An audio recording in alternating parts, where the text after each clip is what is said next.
Well, the way that we played in the first half, you can have two things happen in a game at once. And you can be you can feel really good about a win, especially on this day.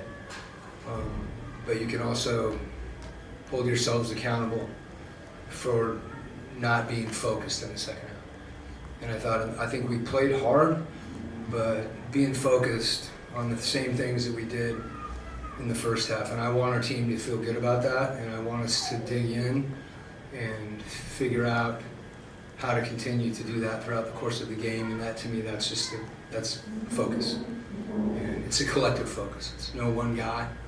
It's all of us, and that's something we've got to get better at. Speaking of that first half, you guys held Victor Wembanyama to no points. Just what was working for you guys to kind of isolate him or take him away from the basket? Yeah, the thing about that, the good thing about that is that no one was thinking about that. We were thinking about the fact that we held the Spurs, and that's what our mindset has to be. Because when he's running to the rim and they're throwing it over the top of us, that's not the same guy every time. And no one's saying that's my matchup. In fact, it's no one's matchup. It's our matchup. And that mentality is the mentality that we need, that urgency. And when something like that happens once, we've got to dig in and not let it happen again. Coach, when you look at that second half, I know you mentioned focus. Is that just a primary thing, or is there several other things you're... No, I think that, there were some things that happened in the game. The way that you knew the Spurs, they play hard. They're connected. And you knew we had a great first half. It's just, we played really, really well, and they missed some shots, and the score reflected that. But at the beginning of the third quarter, they raised their level, and you have to anticipate that that's going to happen. And it's not so much about it's going to happen as how do we react to it. And sometimes even if you react well, a team's is on a level competitively and has that urgency because they're behind. So I thought they started picking up. We got a little stagnant. We weren't moving. And what that usually means is we're not as connected as we need to be on offense with, everybody helping each other. And that's really the key for me. Okay? I got one more. Yeah. So, Coach, you touched on it a little bit right there, but coming into today, the net differential by quarter has been pretty decent in every quarter except the third. And actually, the strongest one was in the second at about a plus 5.4, and in the third quarter, it's a negative 12.4, and that's the biggest swing after halftime in the NBA. And we saw that trend continue tonight. So, is it more of a systemic thing, or what can you speak to about that sort of discrepancy?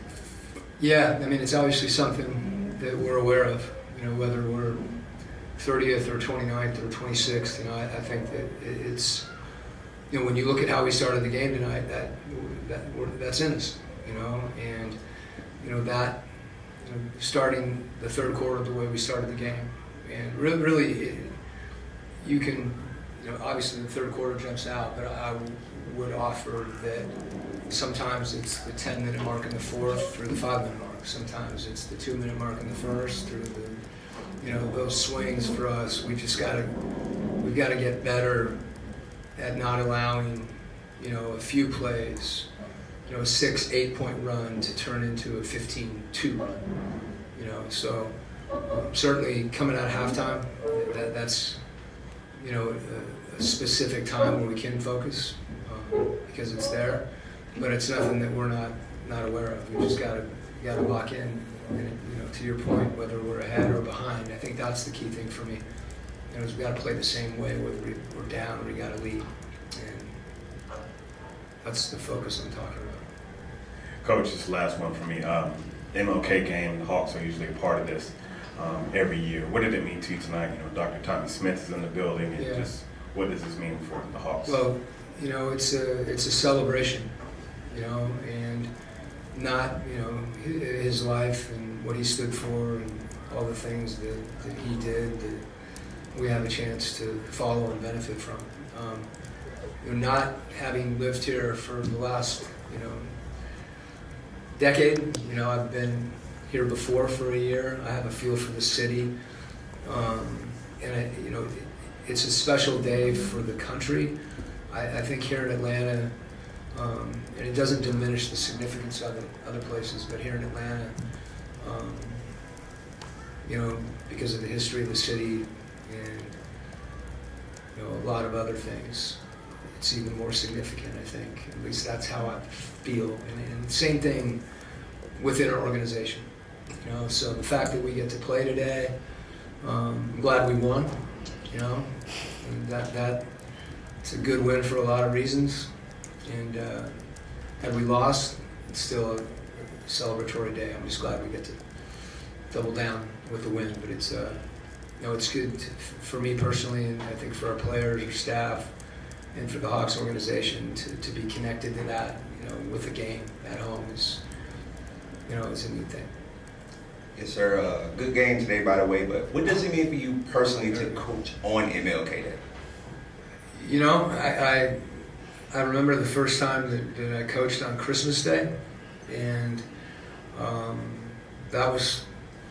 it was Christmas, and that's nice because you get to play on Christmas. This is much more significant, and I think because I'm coaching the Hawks too. If we were coaching another team and you were here, I think it's more special and more significant because you're here and you feel it, and not just today. Right?